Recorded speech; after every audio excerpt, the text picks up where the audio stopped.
Hello everyone, welcome back to this channel. We are studying class 10 science.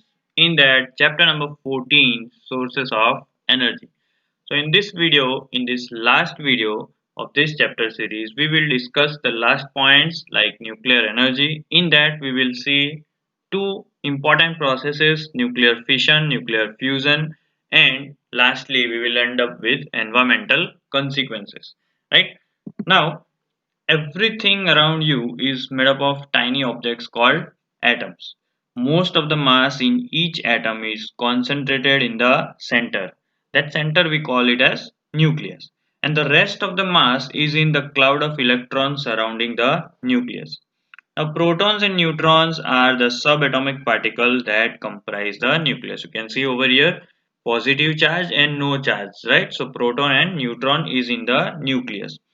Now, under certain circumstances, the nucleus of a very large atom can be split in two.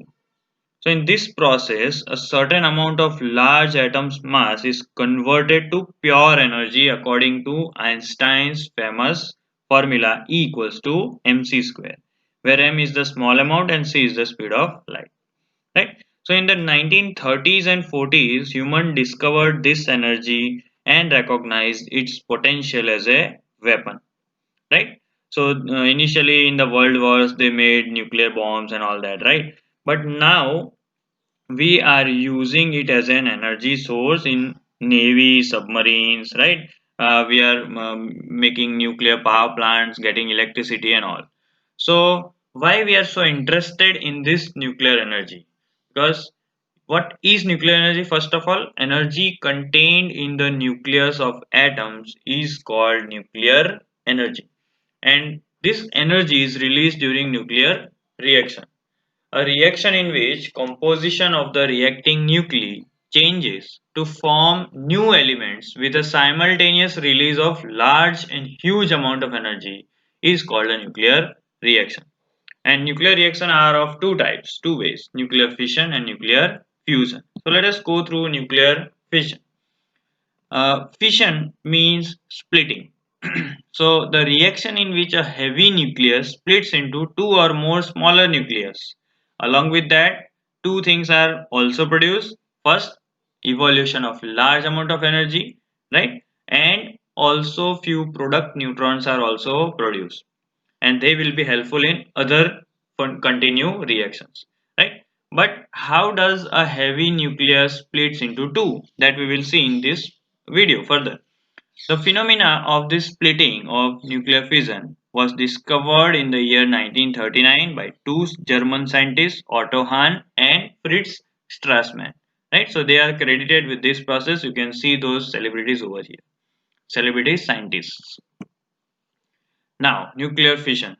You can see when nuclear fission is performed, we take very heavy element, right? Suppose we take uranium 235. It is a very heavy element. Okay. Now, when it is bombarded with the neutrons, the huge amount of energy is produced. But along with that, you can see how does the huge amount of energy is produced?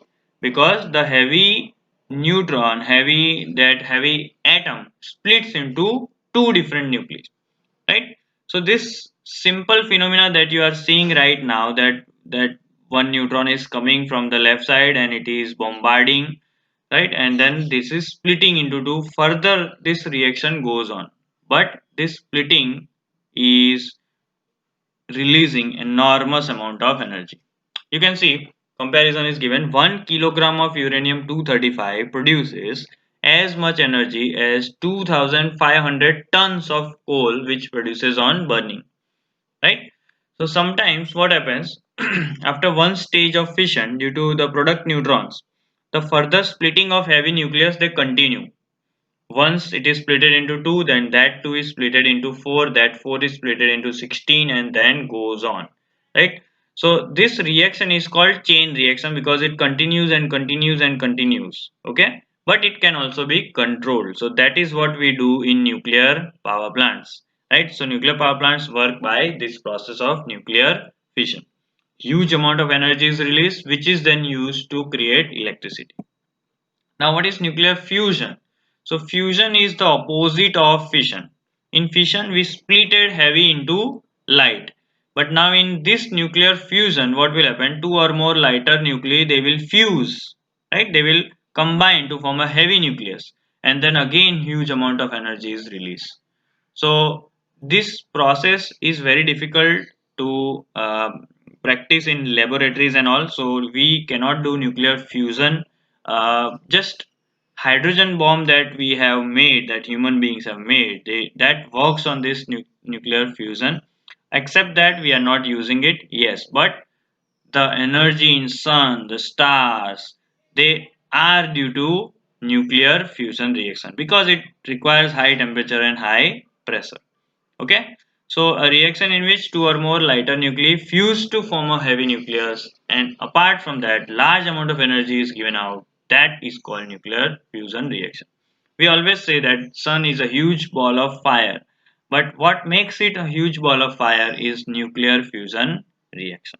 Okay, now ending of this chapter, environmental consequences. You see, what do you mean by consequences? Consequences is it is just like outcomes or results, but bad results. Okay, now we have exploited the sources of energy so much for our need that now we have to think about it. Now we are paying for it. Actually, the degree of damage that is caused by using non-conventional source of energy, right, is less compared to fossil fuels. So we need to understand that we should use less fossil fuels and more non-conventional.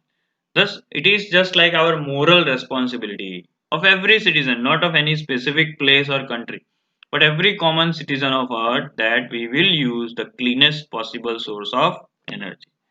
So now, what are the bad outcomes? That conversion of fossil fuels are producing acid rain, burning of fossil fuel increases greenhouse gases, cutting down of trees for personal purpose and industrial matters causes soil erosion, it destroys wildlife. Hydropower plant, you see, we have seen the disadvantage, causes ecological imbalance. Nuclear power plants, they increase radiation, right? Radioactivity. This is very bad. You have already seen the result of Hiroshima Nagasaki atom bomb blast, right? So, on the other hand, fossil fuels are almost on the verge of getting exhausted, right? So, if our population is increasing, we need the energy sources, and if we are exploiting that energy sources, we need to look for the alternatives. So, it is very expected that we use renewable sources so that it won't be exhausted and it will cause minimum environmental damage.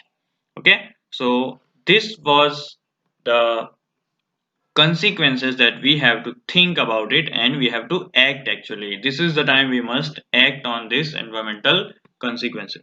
So the basis of learning this chapter is this only, that we must understand the lessons that we are learning. So that's all for this video. Thank you.